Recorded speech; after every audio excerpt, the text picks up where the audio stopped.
شیخ عبد المنان راسخ صاحب فیصل آباد والے نا، وہ ایک واقعہ سنا رہے تھے۔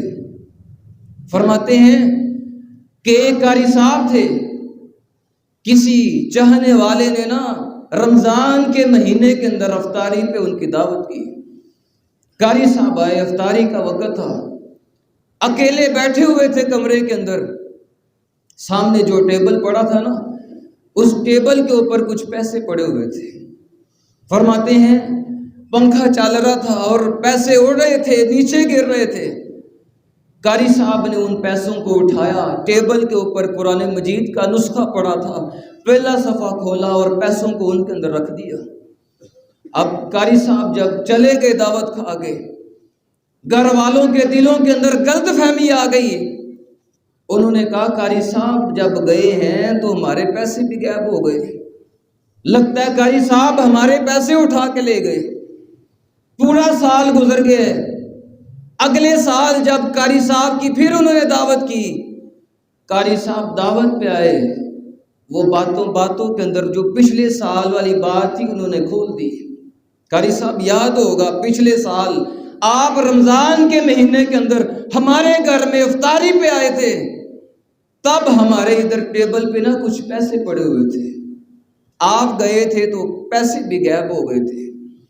تب سے ہمارے دل کے اندر یہ بات موجود ہے کہ وہ پیسے آپ نے چوری کیے۔ قاری صاحب نے جب یہ بات سنی تو رونا شروع کر دیا۔ انہوں نے کہا قاری صاحب رونے والی کوئی بات نہیں، اگر آپ سے غلطی ہو گئی ہے تو ہم نے آپ کو معاف کر دیا، کوئی بات نہیں۔ قاری صاحب کہنے لگے میں روتا اس لیے نہیں ہوں کہ میں نے چوری کی، اور میں نے چوری کی بھی نہیں ہے، میں تو تمہاری قسمت پہ روتا ہوں، میں تو تمہارے مقدر پہ روتا ہوں۔ پورا 1 سال گزر گیا ہے اور تم نے رب کے اس کلام کو کھول کے نہیں دیکھا ہے۔ میں نے تو پیسوں کو پکڑ کے قرآن مجید کے اندر رکھ دیا تھا، اور میں تو تمہاری قسمت پہ روتا ہوں۔ پورا 1 سال گزر گیا ہے، تم نے اللہ کی اس کلام کو کھولا ہی نہیں، پڑھا ہی نہیں ہے۔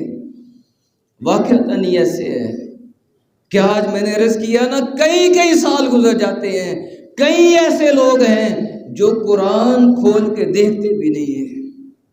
آئیں بھائی، اگر عزت چاہتے ہیں، اگر چاہتے ہیں مقام مل جائے، شان مل جائے، اللہ کا قرب مل جائے، شفا مل جائے، اگر چاہتے ہیں بیماریوں سے نجات مل جائے، قرآن مجید سے اپنا تعلق مضبوط کرو۔ جو قرآن والا بن جاتا ہے وہ اللہ والا بن جاتا ہے۔ جس کا تعلق قرآن مجید سے مضبوط ہو جاتا ہے، اس کا تعلق اللہ رب العزت سے مضبوط ہو جاتا ہے۔ جو قرآن پڑھنے والا ہو، اللہ رب العزت کے وہ قریبی بندوں میں شامل ہو جاتا ہے۔